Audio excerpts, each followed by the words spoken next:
it's only 3 games into the season, but it really is a bad reading for Arsenal, good reading though for Manchester City. All the talk this week about the strikers that aren't coming, it's the players that are here that are scoring goals for fun. As Darren said at full time, 2 home games, 10 goals scored. Manchester City, with the goals they've scored today, go to the top of the table. But for Arsenal, 1954, the last time they were beaten in the opening 3 games of the season. Not just beaten though, getting thumped. Look at the goal difference. A goal difference that puts them 20th in the Premier League table. Thanks, Jake. A magnificent performance, Pep, in the sunshine. The boys in the studio saying you must be very happy. I think you must be as well. Well, we found the goals without deserve it. So we had the problems in the first minute. I still had the feeling that they had many things you have to improve. Our process in the build-up against man-to-man is not easy, was not good. But we found the goals, and after the send-off from Xhaka, the game was completely another one. It's more difficult for the opponent, easier for us. That's your perfectionist streak, isn't it? But you've still won the last 3 home games 5-0, 5-0, 5-0. That's fantastic form, surely. Yeah, of course. So, no, the game, of course, was good. After 1 or 2-0 was good. We had the problems for our process from Eddie, because we know for the past that Mikel make almost man-to-man, but after when we were able to drop them, and after that our process was good, and after 2-0, and especially when they play with 10 men, is another game. So, and after that it was okay, and we scored goals, we could score more. We respect the opponent, that is what you have to do, and another victory. All the headlines in recent days and weeks have been about Harry Kane, Cristiano Ronaldo, and you've been reminding everybody that you have a fantastic squad already. Have we seen that today, seen that demonstrated? Yeah, we are the same like we have done the last 2 or 3 years in the past, and maybe the people forget everything what we have done, these guys or this have done. Always the club has to be the intention to get better, to improve, because the players change. This is normal. The managers change, and the club has to remain and always have the desire to get better. But we cannot forget. So the team made magnificent last season, and we are the same, plus Jack. And with these players, we're going to go. Is buying a striker still on the shopping list for this transfer window? I don't think so. And there's no sentiment in this game. You mentioned Mikel Arteta. What would you say to he's going to be under a lot of pressure now after this run of results, and he's a great friend of yours.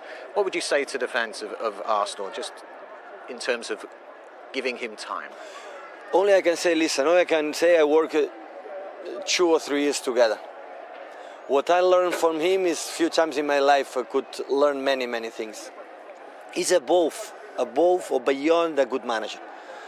The character, personality, the leading, and is incredible beloved for all of us. We were sad when he leaves, and sometimes the people expect they want the results immediately. So the squad that today he played the team is not the team like he dreamed, because they have 6, 7, 8 injuries. Important, really, really important players. Ben White. Examples of that. Thomas Partey came here. So. And he cannot use the players that he needs to do it. So all the managers need the squad, the depth squad. All our players except Kevin and Phil, the other ones are completely fit. I can handle. They became better manager than myself. So, yeah, I absolutely I'm a big fan of him, and I'm pretty sure if they trust him, so they are going to do a good job in Arsenal.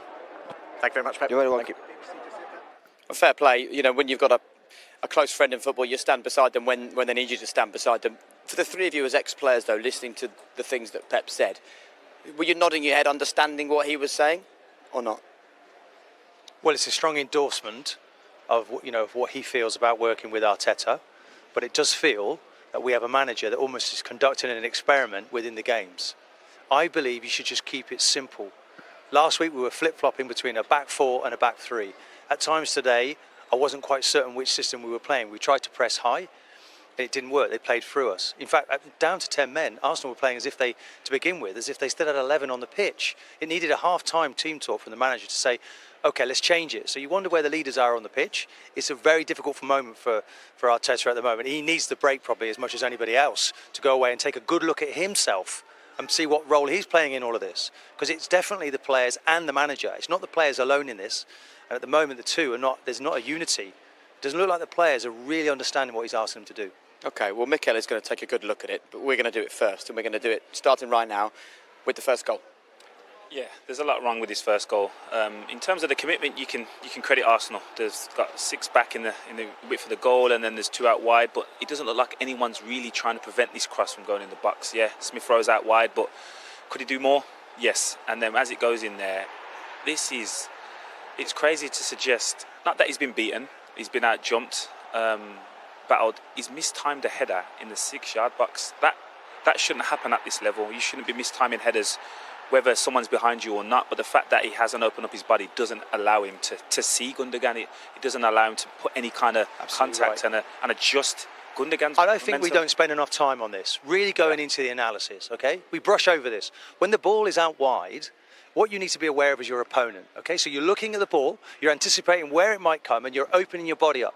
If you show your opponent your back, okay, and they can see your number, you certainly can't see them. Yeah. And in that situation, the Arsenal defender couldn't. So sort your body shape out correctly first. And that's where the time needs to be spent. Get the basics right first, and Arsenal might be able to keep a clean sheet. Okay, in these kinds of situations, these kinds of results, you want the senior pros to be the ones to step up and speak to the media, and that's exactly about to happen because Des is with Pierre-Emerick Aubameyang. Des. Thank you, Jake. Pierre-Emerick, that's been a miserable day. Can you put your finger on the faults and what happened today? No, I just blame us as a team because I think today it wasn't enough. And against a team against City, 11 against 11, it's you have to take risk and you have to be brave on the ball, and we didn't today. And after that, we took the red card, and it was a completely different game. But as I said, this is not enough, and everyone has to raise the level, watch ourselves in the mirror, and work hard as a team and stick together. This is the only way to go forward. So it's not going to be the change of shape, the defensive shape today. It's not going to be the red card. We're talking commitment and courage here. Exactly. As I said, we have to play with courage, and this type of game you have to play with everything. And as I said, you have to take risk, and we just didn't do enough today, and that's it. So how do you get through this, and how do you reunite the squad and get everybody on the same wavelength? Well, definitely, I think we have to talk between us players, and I think this is now important because we are Arsenal, and we have to be. We need pride, and that's it. We have to talk and say the truth between each other, be honest, and as I said, rise the level. Mikel Arteta and the hierarchy of the club have been talking about he needs time to build his team, needs time to build his squad. It's going to be difficult in this kind of environment at the moment, isn't it? For sure, it's going to be difficult, but as I said, we are a team, and we have to stick together in this moment. And as a senior players, we have to show the way as well to the young players. And I know it's not going to be easy, but we try to give our best. Yeah, thank you. Yeah, thank you. The fair play coming out and talking. If you're an Arsenal fan, you look at that and you want actions, not words. Well, at least the senior players have come out. After the Brentford game, which was nearly as bad, they sent out a 21-year-old to do it. So at least Pierre stepped out as captain. I think he spoke well. He's eloquent. He just said, it's the players. It's too soon after what's happened to think, is it system, is it for the players? Because when you're in the war and you don't know, they'll probably go back and they'll review it with the manager, and then they'll pick the bones out of all the goals, pick the bones out of what went wrong. But he's right in what he's saying. It's the group of players led by the manager that has to stick together, come together and turn this round somehow. Well, let's have a look at 2-0 then. Because again, is this down to the players or is this down to something else? This is down to the players. It pains me, this job, sometimes, because you've got to be very critical of players in the bad. But Callum Chambers here, he gets wrestled to the ground. He does get a little whack in his face. But for me, when we look at this here, the situation there, you have to stay on your feet and deal with it. You cannot take a gamble of going down. This is a cultural thing from me at the club. If this is Martin Keown, and it would have to be Mike Tyson giving him a left hook for him to go down. So I understand Callum's doing it because it's the modern game. You have VAR. He's been caught in the face, a flailing arm, with a change of the rules. But when I talk about philosophy and culture of the club, that one incident there, I think, sums up this new Arsenal team. It was soft, it was weak, and it's costing them games, costing them goals.